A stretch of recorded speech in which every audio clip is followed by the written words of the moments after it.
Welcome everybody. This is going to be a deck review and gameplay of Edison format with this deck, which is Machina Gadgets. And I figured this would be a good thing to upload for newer players like myself, because I think this deck is somewhat forgiving. Um, it's not as intricate as something um, like frogs where you have deeper combos that you have to go into and complex interactions with some of the cards you might run like light and darkness dragon, um, or it's not as complex as you know building a combo, um, and knowing all the interruption points of your combo and what to play around for something like uh, quick draw dandy warrior or something like that. So this is what I've been kind of getting into the format with, just because I think it is relatively easy, and I'll go through, briefly here what all the different choices are with this deck, and then a game I played.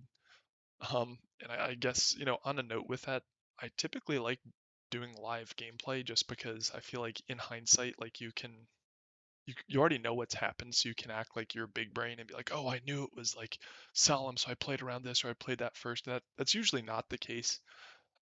So like when you're watching something that's pre-recorded, like there's just huge hindsight bias.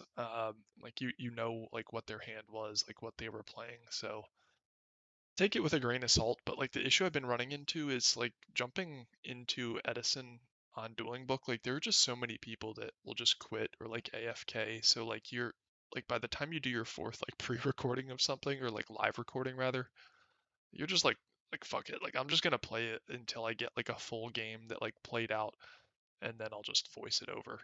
That's subject to change. I mean, if you're watching this, like let me know, what you'd prefer. But I know I think live gameplay is much more informational when you can see decisions being made in real time, rather than kind of like I won't say any more on that. You know what I'm saying. But really, in terms of card choices, two Cyber Dragon. I don't know if these belong in the main. The thing is, they're really good against a lot of things that are coming up in the meta right now, namely Blackwings, um, namely Hero Beat. They're good against Glad Beasts. They're good against anything like a Mirror or Ancient Gear, variants that are being splashed into frogs right now. The issue you run into with this, and I think this card more than any card in the deck deserves explanation, is um, you can't summon anything next to it unless you have to just go into a Chimera Tech and contact yourself, which feels really bad because you're not only making your board weaker, but you're going negative. And there are times where you have to do it. You're just like, okay, special summon Sidra, like put something else up beside it to run through something, or else you're gonna lose. Uh, so I guess the question then becomes like, would you have lost the game anyway without Sidra? Sometimes it sits dead in your hand, and you're just gonna like pitch it for Fortress, but I don't know. The card's really good, so I just don't know if it belongs in the side or the main. Belongs somewhere. Six gadgets. I think this is the best number. I mean, I've even thought of like five gadgets, like cutting a yellow. Um, I think some people have even said like seven gadgets with three greens. I just don't know what the perfect number is yet, so I feel like the natural resting place is six. Nine feels way too bricky, um, although it does make Fortress Live a lot more. Triple gear frame. Um, there's really not much to be said about that. Really, these nine cards are just like your easy plus ones. Like anytime your opponent uses removal on these, feels really good because they replace themselves, which is awesome. Next, also very tentative at this point. Two fortress, three force. I've seen all different types of combinations like two and two, three fortress, two force, three fortress, one force. I really don't know what's best. Um, the way I see it is I'm running trooper and recycler to try to get these in the grave as quickly as possible, or if they just discard themselves, so these become like a monster reborn for your boss monster. Whereas if you have three of these, like if you just top deck one, it does you no good. Um, if you already have your grave loaded with Fortress. So don't know what the ratio is. And I think that's kind of another interesting thing about this deck. Like, although it doesn't have like a super high skill cap, um, the ratios aren't solved in this deck yet. Like, there's still like a lot of room for this deck to be improved. Like whether or not Solidarity belongs in here, whether or not gadgets belong in here at all, like Cyber Dragon. There's just a lot that I think could be refined. Like if a good group of players came in and started playing this to really get this archetype where it needs to be. Card Trooper, uh, borderline staple, and I don't see a lot of people playing this, but it beats over almost anything that you want to beat over in the format. It again replaces itself, and the icing on the cake is it even mills. So like you can hit Fortress, you want stuff in Grave for Solidarity. Because more often than not, like way more often than you might think, like you're sitting on a hand with nothing in Grave and like you need Solidarity to be live and it just isn't. Um, so also Scrap Recycler. A lot of people say that you play Pot of Avarice in this deck, and I really think that's wrong. I actually haven't tried it, but like I kind of do a mental exercise where I like when I draw a Scrap Recycler, I'm like, would I rather have this be a Pot of Avarice or a Scrap Recycler? And I can't think of a single time when I've wanted Pot of Avarice in this deck. You do not want to send your gadgets back to your deck. You do not want to send Fortress. You do not want to send Cyber Dragon. Like, yeah, maybe you want to send like Gear Frames and Force, but like you're just not going to have enough of that stuff in the grave for it to ever pay off. Scrap Recycler, accomplishes two things. First, you shove a Fortress in your grave, which is awesome when it's normal or special. Um, but also, like the sweet spot is like two just Earth level 4 machine monsters. You don't want to be loading up with 5 cards because, mid game with this deck, you're going to have exhausted probably most of your gadgets and a decent number of searches with things like Gear Frame. And you can just reload it up a little bit and like give yourself a little bit more gas if you need it. But like you want to be drawing into this stuff and not gadgets pretty much at all times. Um, Next up, spells. Heavy space.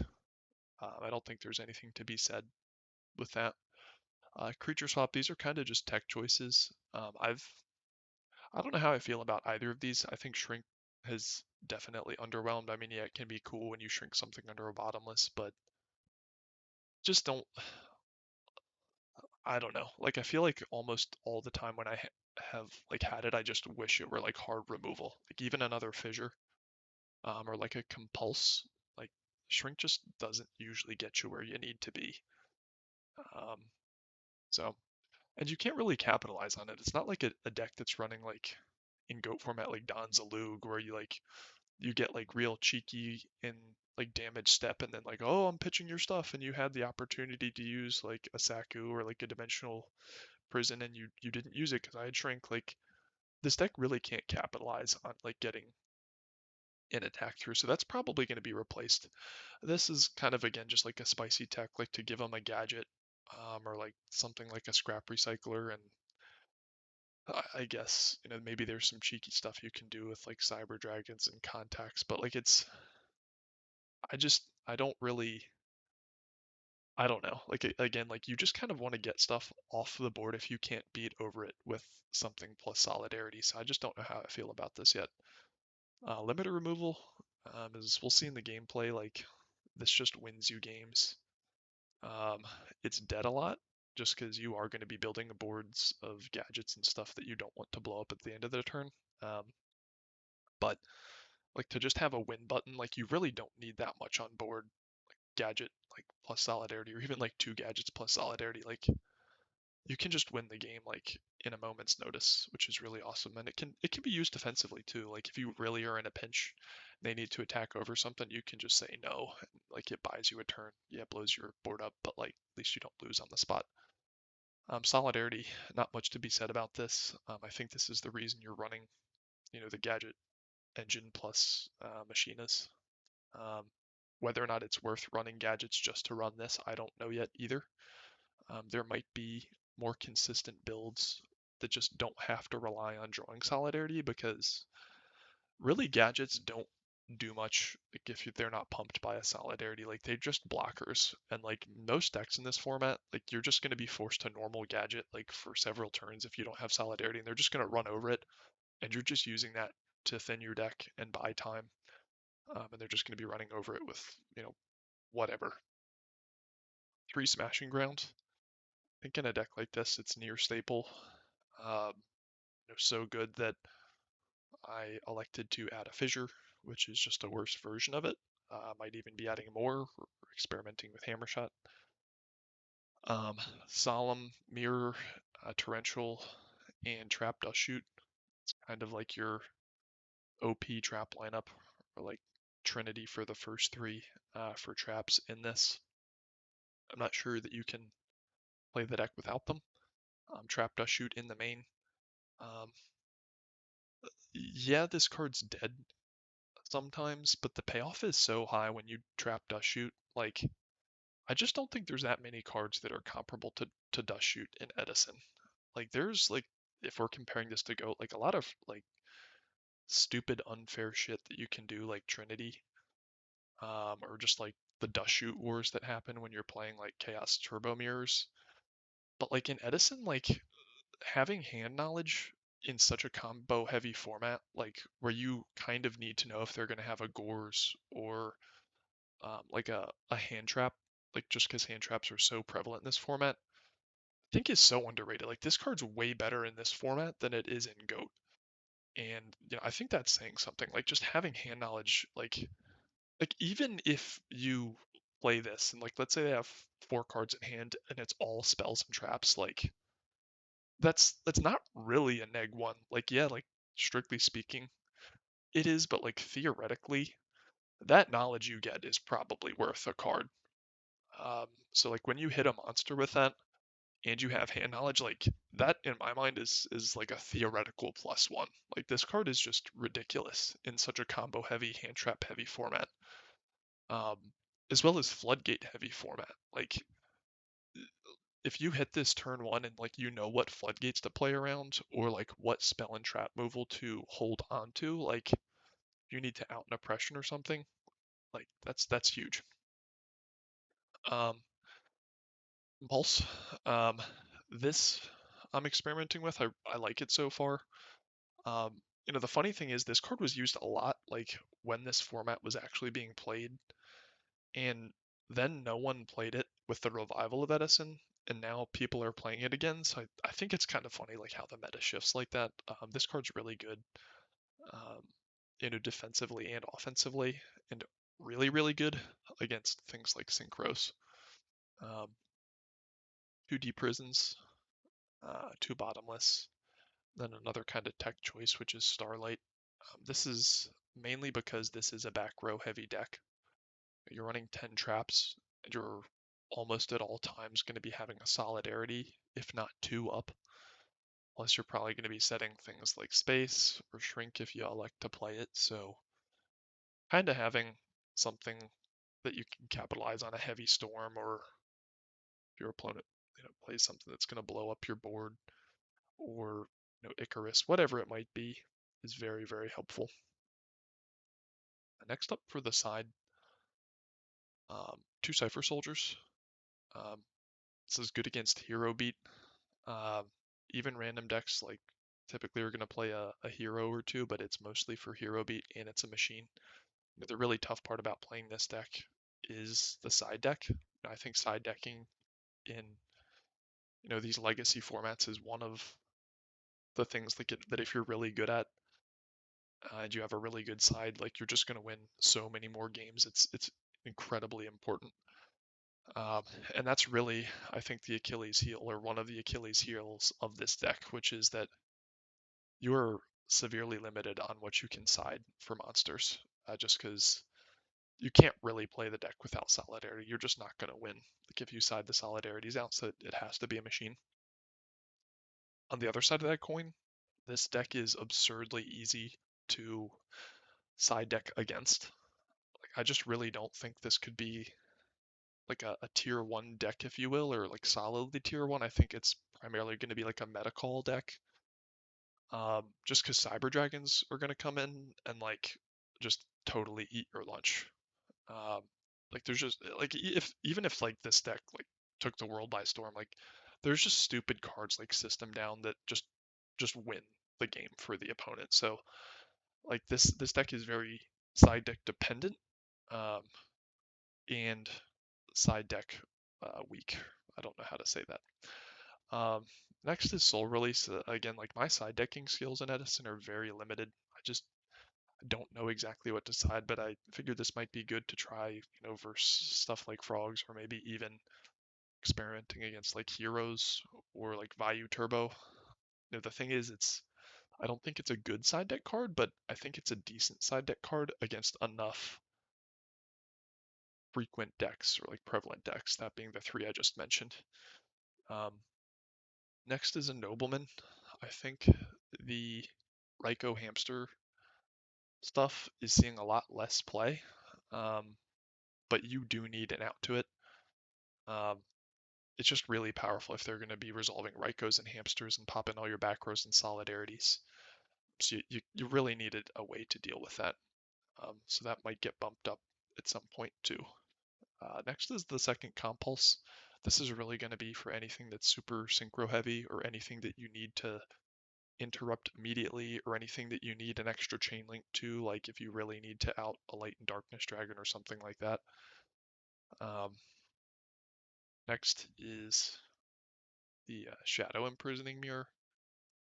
Um, this I really don't know if this is good or not. I haven't actually sided it in much using this. I of course think it comes in versus Blackwing variants, but is Consecrated Light better? I really don't know. Um, Imperial Ironwall, this is good versus a few things. Miracle Fusion, Caius's, uh, Bayous. So it's kind of again another one of those cards that's not really like game winning or really great, but it's just good enough versus enough top decks. So that's why it's here. Pulling the rug, primarily for Monarchs, Dust Tornado. There are going to be decks that are back row heavy, like this. There are going to be decks that um, have some sort of floodgate that you need to deal with. So that's why those are here. And then Rivalry of the Warlords. That's of course not going to come in versus something that runs like a single archetype like Blackwings, but I mean, even some of the Gemini decks, it's pretty good against. Trying to think, even frogs, it can kind of lock them. It's like, what are you gonna do with your frogs? Like if this is on the field. Um, there's like some other stuff that I'm totally blanking on that can be pretty good with. Quick Draw Dandy Warrior, it kind of shuts that off. It's like, yeah, you have a lot of plant stuff that you might be able to do, but a lot of your other stuff is different, archetypes, so it's going to slow you down a lot until you out it. Extra deck, we're not synchroing with this deck. I think if there were like a way to synchro with this deck, it would be really good. Like you would just be able to extend so much, and I think that's why this deck had a little bit of a revival, like with Exceeds. Like you could just overlay your gadgets and actually like win without needing solidarity. If someone figures out a way to like build a synchro engine into this, like even if it's like just a handful of tuners, um, I think this deck could be really, really good. It might even be good enough to like not have to be bound by the solidarity. Really, the only thing you're bringing out frequently is Chimera Tech. So that's it for the deck. I don't know if that took longer than it should have, but we're going to get into some gameplay here. And it's pretty straightforward gameplay. Um, I'll try to do my best to remember. Yeah, so he forgot to draw, so I let him take back, and he top deck Stratos. So here I go for Gear Frame and just crash. Um, I really didn't want to commit like anything like Fortress um, against 3 back row. Like that's a death sentence. Like, and we really, really don't want this banished yet. And that's about all there is to be said about that. And he banishes that, which is fine. I was actually kind of trying to bait out some removal because this replaced itself, so kind of blessed off that.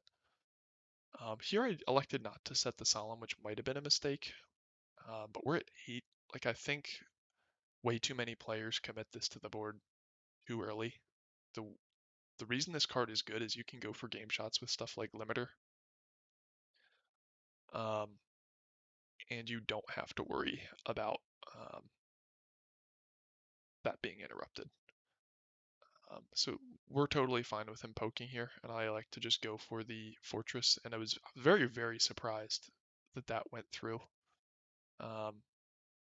And then we go for our gadget to start, getting into that loop. And really at this point, like as we build a board, what was going through my mind is, yeah, we have limiter. We're gonna need to start, chipping stuff away. And with limiter, one thing I've learned about it is for single spot removal and stuff like mirror force, you typically don't want a limiter unless like both of your monsters to have to get game. Like for instance, if they were at like you don't want to have both of your attacks for limiter go through. Like it's better like if you attack with one gadget and then you limiter like the fortress later. Because like if you limiter preemptively and both attacks have to go through, that gives up like the whole advantage of like damage step limiter. So for instance, like you wouldn't want to use limiter unless they're at like 60, 64. Because you have 5 for fortress because you're going to attack second with that, and like the 14 unlimited gadget. That's just like a kind of like tip, if you will, that I've learned with limiter. So again, we're just kind of trying to poke here. We're really not that mad about him starting to like use removal on these gadgets. Like they're gonna replace themselves. We have a gear frame to start cycling fortress. The icing on the cake is gonna be something like a solidarity. Um, we have this backed up by a solemn, and now we're in range. Like depending on what we can remove and what type of board we can set up to like have a guaranteed limiter kill shot. So, you know, it feels bad to like have stuff leave the board, but the more you play gadgets, the more you realize you kind of don't give a shit a lot of the times. Especially because like pretty much everything in his deck is going to beat over the gadgets anyway. For him to use a back row on that, it's like totally fine by us. We'll fast forward this here. He sets um, here. I did suspect it was Snowman Eater, so I attacked with red first just because I would prefer to get this effect off. Um, or wait, did I attack with trying to think who I attacked with first now that I think about it. Oh yeah, because I drew Solidarity. Yeah, I attacked with red first. Yep.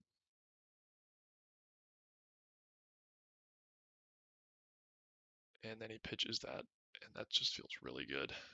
And now we're facing down in Ab Zero, which I let go through for Solemn, just because I knew,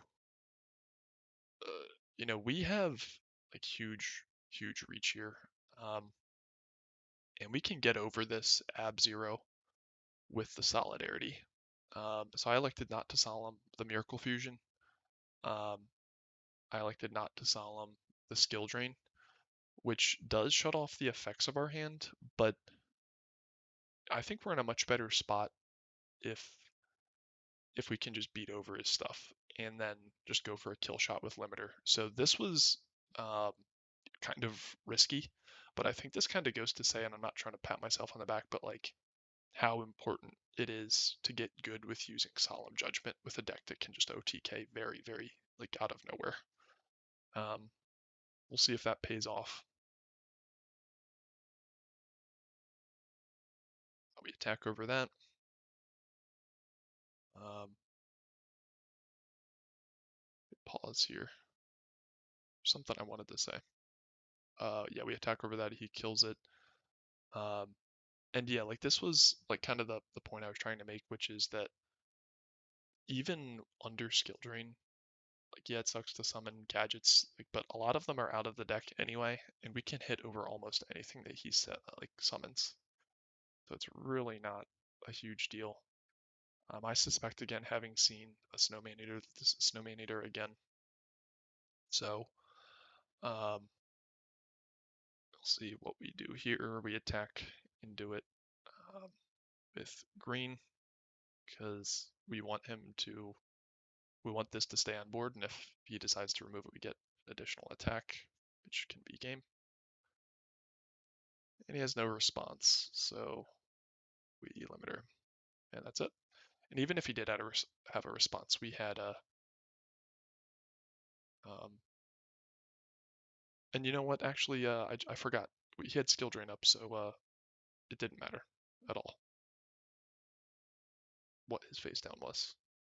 But we had Solemn anyway for any like traps that he was going to activate. All right, so he few us, which always feels bad, especially when you open like this. And I did side in Dust Tornadoes just because he was running a lot of back row. I like 2 Sidra because it's about as good as it's going to get here. Like, this is not good late game if you're building a board. So we summon this. We're going to try to beat over it, which with no back row we know we can. And then he has a setup grave, so we're definitely setting that Imperial Iron Wall. He goes negative on that. And like this is going to be very difficult for him just because we're going to keep on cycling here. We're going to go plus, like whatever removal he has is going to be very difficult to deal with. We know we can deal with absolute zero very easily, and we like to summon into it because it really doesn't matter when you go minus with gadgets as much as you'd think. Here I was thinking on equipping this, but the way I saw it is like if I equip this, he attacks into it, it goes to grave anyway, and we take more damage because this is at 12. So if we don't equip it, because he's going to blow up the board anyway, like he'll probably attack into gear frame, and we take 600 less damage. So I elected not to equip it. So here, Ab Zero comes out, he attacks over them. And at this point, we're feeling pretty good. Despite another back row. Trying to think actually what we did here, because I think what we did is we smashed this, blew up our gadget, summoned a gadget, and then set a dust tornado.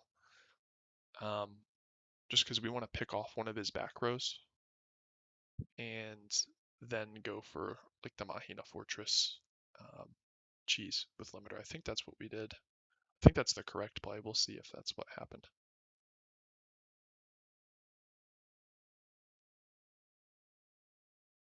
Yeah, and he solemns here, which I didn't have a read on. And then I think what I did is I Mahina Fortress and then just limitered and kind of YOLO'd it.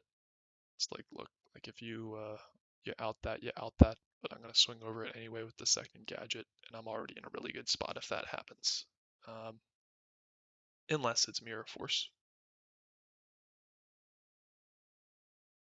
And it was skill drain, so yeah. And that's I think that's why I set that, just because it's playing around Mirror Force. So that's the game. Let me know what you guys think.